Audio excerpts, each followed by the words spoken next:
Olá, humano! Bem-vindo a mais um vídeo do nosso curso de Python 3. Nessa aula, a gente vai estar aprendendo outro jeito de fazer repetição em Python, mas dessa vez usando o for.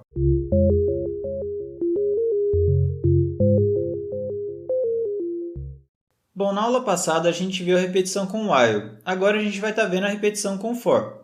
A escolha entre usar o while ou o for é meio que uma questão pessoal, porque tudo que você consegue fazer com um, você consegue também fazer com o outro. E aí você já pode estar se perguntando, tá, mas se tudo que eu consigo fazer com um eu faço com o outro, por que eu não aprendo um só? Bom, eu te dou dois motivos para você não aprender um só. Primeiro, quando você for ver código dos outros, você vai encontrar os dois, e às vezes os dois no mesmo código. E segundo, às vezes é muito mais conveniente você usar um tipo de repetição do que o outro. Então você vai optar pelo que é mais conveniente, o que é mais fácil para você. Então esses são os dois motivos para você estar aprendendo for mesmo depois de ter aprendido o while, certo? A sintaxe do for, o jeitão de escrever ele em Python é o seguinte. Você vai colocar for, espaço, o nome de uma variável, espaço in, espaço iterável, dois pontos, e embaixo disso você coloca as operações que você quiser que sejam executadas nessa repetição.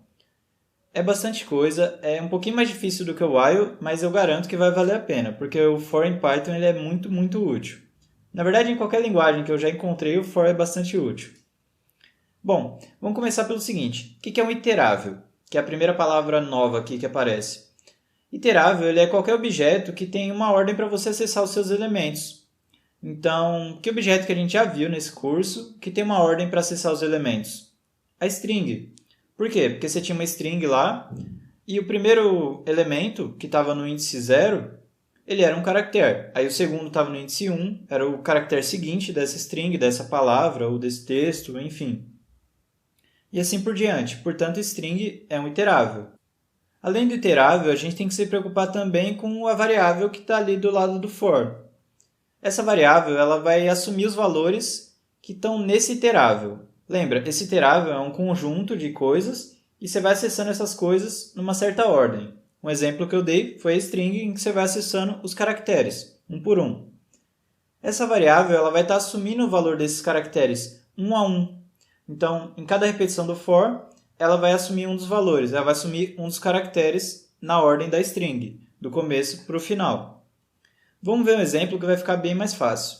Então aqui a gente tem uma string s, que recebe ABCD, e a gente faz um for, tendo como variável i e iterável s. Certo? Esse for, dentro dele, o que vai acontecer? Ele vai estar imprimindo que o iterador está no elemento e aí o valor desse iterador, que é a nossa variável, é outro jeito de falar a nossa variável. Então, por exemplo, quando você executar esse código todinho aqui, a gente vai estar vendo o seguinte. O iterador está no elemento A. Depois, o iterador está no elemento B. Depois, o iterador está no elemento C. E, por fim, o iterador está no elemento D. Por que isso acontece? Isso acontece porque essa variável aqui, o i que a gente criou, ela vai estar assumindo cada um dos valores que está em S, cada elemento que está em S. E quais são os elementos em S? S é uma string, então os elementos dela são caracteres. Então, em cada execução do for, esse i vai estar assumindo o valor do caractere atual. Então, ele começa no primeiro caractere, que é o A, por isso que ele imprime primeiramente aqui o A, depois ele vai para o B, depois ele vai para o C, depois ele vai para o D. Repara, eu não estou escrevendo aqui A, B, C, D. É o I, é o valor do I que eu estou imprimindo. Então, ele mostra que ele faz exatamente o que eu expliquei. Ele vai no iterável assumindo os valores dos seus elementos. Certo? Agora, repara, eu falei do iterável e não foi à toa. O for ele funciona usando iteráveis. Então, se você tentar fazer o for sem o iterável, isso vai dar erro. Por exemplo aqui. Por exemplo aqui. Aqui a gente tem for j em 10 e print j. Então, ele vai imprimir o j em cada execução. Só que está dando erro. Por que está dando erro? Está falando que o objeto int não é iterável. Aqui, não é iterável. Ué, como assim o objeto int não é iterável? É que esse int ele é esse 10 aqui. Esse 10 é um inteiro, é esse int que ele está falando aqui. Por que 10 não é iterável? Iterável, né? Não é interável. Por que 10 não é iterável? Não é iterável porque ele não é um conjunto de valores que segue uma ordem. Então, não faz sentido você estar usando for. A gente ainda não viu listas, mas eu acho que está na hora de dar uma olhada nelas, pelo menos uma introdução a elas. Porque em Python elas são muito úteis. No nosso curso de Python aqui, o basicão, eu não vou estar ensinando listas com profundidade. Eu vou estar fazendo isso no nosso curso de estruturas de dados. Aí sim eu vou pegar as aulas de listas e esmiuçar cada detalhe que eu puder. Mas por aqui a gente só precisa de ter uma noção do que são listas, porque é útil para a gente estar entendendo o for também. Ao invés de ficar iterando só em strings, a gente vai ver que em listas a coisa fica bem mais legal. Vamos lá. Vamos ver um exemplo aqui de lista com int. O mais fácil, né? 1, 2, 3, 4. Bom, para ser uma lista, você tem que colocar aqui colchetes e separar os elementos por vírgulas. Sendo que o último não tem vírgula porque ele não está separando. Em outras palavras, você só coloca vírgula no meio de dois elementos. Então é bem simples e você vê aqui que ele reconhece como uma lista. O que seria uma lista? Uma lista pode ser uma lista de compras, uma lista de coisas para fazer, pode ser uma lista de qualquer coisa. Então Python trabalha realmente desse jeito. Você não precisa nem mesmo ter o mesmo tipo de lista, a gente vai estar vendo aqui depois. Então lista é só um conjunto de coisas que segue uma ordem. Outro exemplo de lista aqui, que não precisa ter o mesmo tipo. Então você tem aqui 1.2, que é um float, 2, que é um int, 4.3, um float, 0, que é um int. E ele reconhece normalmente, sem dar erro. Então não precisa ser uma lista do mesmo tipo. Por exemplo, na string você tinha lá só caracteres. Cada elemento necessariamente era um caractere. Aqui nas listas, não. O elemento ele pode ser um caractere, pode ser um float, enfim, pode ser qualquer coisa. Aqui, ó, outro exemplo, misturando vários tipos de dados, a gente tem a lista L, que começa recebendo no primeiro elemento aqui um float, depois um int, depois uma string, depois um int, agora negativo, que ainda é um int. E ele reconhece normalmente. Então, só para você ver que o negócio é bem genérico, assim, é bem permissivo, digamos assim. E eu tinha dito também que era uma boa hora para a gente estar introduzindo listas. Isso se deve ao fato delas serem iteráveis. O que precisa para ser iterável? Você precisa ter um conjunto de coisas, um objeto que contenha um conjunto de coisas, e você tem que conseguir percorrer essas coisas numa certa ordem. E a gente consegue fazer isso em listas. Por exemplo, a gente tem aqui a lista L recebendo 1, 2, 3, 4, voltando para aquele caso mais simples. E a gente faz for i em L, para i em L, que é como você traduz isso. O que ele vai fazer? Ele vai imprimir o iterador está no elemento e o valor de i. Mesma coisa que a gente fez lá com a string, só que agora aqui com a lista. E o que ele está imprimindo? Ele está imprimindo 1, 2, 3, 4. Por quê? Porque o i está indo em cada um dos elementos, assumindo o valor. Na hora que ele assume o valor, eu peço para imprimir. Aí depois ele muda o valor quando volta a fazer aqui o teste para ver se o i ainda está em L. E ele vai fazendo isso até terminar toda a lista. Bem tranquilo, né? E a gente já tinha visto que não precisa ter um tipo só na lista. A gente pode ter vários tipos. Em outras linguagens, como o C, por exemplo, é necessário que...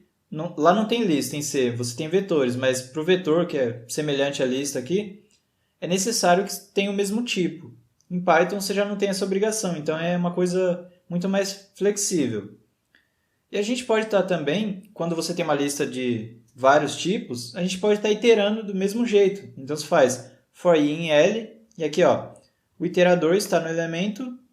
E aí, quais são os elementos? Ele começa 1.2, 4, string, por quê? Porque era a própria string, era o valor aqui, o terceiro, e menos 3. Legal, né? Lá na aula de repetição com o while, eu ensinei que dá para usar o break, o continue e o else no contexto do while. E aqui a gente vai ver que dá para fazer o mesmo, agora usando o for. Vamos começar aqui com o break. Então aqui nesse exemplo a gente tem um L, 1, 2, 3, 4, o clássico, e a gente faz um for de i em L.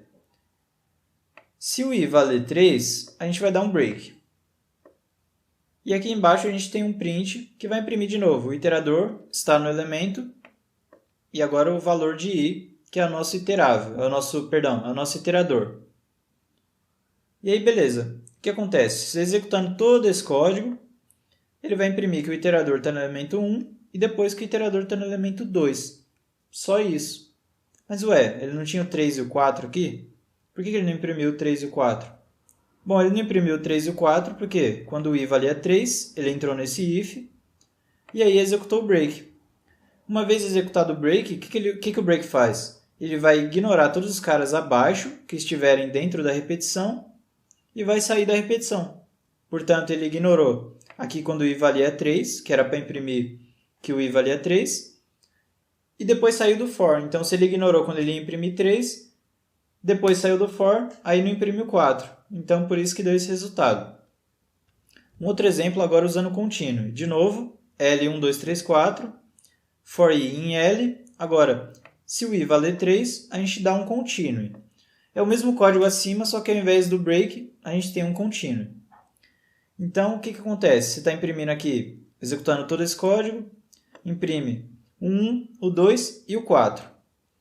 Ele não imprimiu o 3 por quê? Porque quando o i vale 3, ele entra aqui nesse if, entrando no if, ele executa o continue, e o que o continue faz? Ele ignora todo mundo que está abaixo na repetição, ou seja, ele ignora imprimir o i quando o i vale 3, então não imprime, é o que a gente viu aqui, e volta para o for. Por isso que depois ele vai imprimir 4. Essa é a diferença do break para o continue. Os dois ignoram todo mundo que está abaixo, mas o continue volta, continue continua. Por fim, agora um exemplo com o else. De novo, L1, 2, 3, 4, não podia ser mais fácil. E a gente faz um for i em L, imprimindo que o iterador está no elemento e o valor de i.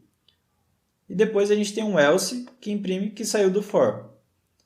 Executando todo esse código aqui, a gente tem que o iterador está no elemento 1, depois no 2, no 3, no 4, e depois ele imprime que saiu do for. Ou seja, o else vai ser executado quando essa condição aqui no for falsa. Essa condição ela só é falsa depois que todos os elementos já tiverem sido varridos. Então, depois que não tiver mais elemento novo para o i, e novo eu não estou falando de valor, eu estou falando da ordem dele lá no seu iterável. Quando não tiver elemento novo, o que acontece? Ele sai do for. E aí, saindo do for, ele executa o else. Saindo do for, desse jeito, ele executa o else. Tipo, se você tivesse um break aqui, ele não executaria o else. É para isso que o else serve, na verdade, para saber se saiu do for naturalmente, digamos assim, ou se saiu usando um break. Agora vamos ver uns exemplos um pouquinho mais úteis, digamos assim, porque aqueles lá, eles eram úteis no sentido de você entender o for. Agora esses aqui vai ser mais para você pegar um macete assim, de como usar ele no seu dia a dia. Claro que eu não vou estar falando tudo, porque nem dá e eu nem sei tudo, mas pelo menos eu espero que dê uma ideia de como você pode usar o for. Aqui nesse exemplo, o que a gente tem? Ó? A gente vai ter uma string, que é tudo isso aqui. Eu poderia ter colocado isso num S, mas eu não quis, eu quis colocar direto. Então, essa string é todo o nosso alfabeto. E a gente faz um for de letra, que é o nome da nossa variável, sugestivo, né? In, ou seja, em ou na, nossa string, que é o nosso alfabeto. O que ele faz? Ele vai imprimir a letra. Esse end aqui é só para falar que depois de imprimir a letra ele vai colocar é uma, só para ficar bonitinho. E aqui a gente tem um if. Se a letra for a, i, o, u, ou seja, se for uma vogal, eu quero imprimir vogal. Se não for vogal, é consoante, então imprime consoante. E aqui a gente pode ver que ele imprime, ó, A é vogal, E é vogal, E é vogal, né? Não se fala E, se fala E. I é vogal, O é vogal, e lá embaixo o U é vogal. Então, sabendo quais são vogais, o resto tem que ser consoante, então tá certo. É um jeito de você, por exemplo, saber quais são as vogais e, portanto, quais são as consoantes do alfabeto. Ou, não precisa ser do alfabeto, né? De qualquer string que você der, que só tenha letras, obviamente, que no número não vai ser nem vogal nem consoante. Agora, se ao invés disso você quiser dividir uma sequência inteira entre pares e ímpares, a gente pode estar fazendo o seguinte.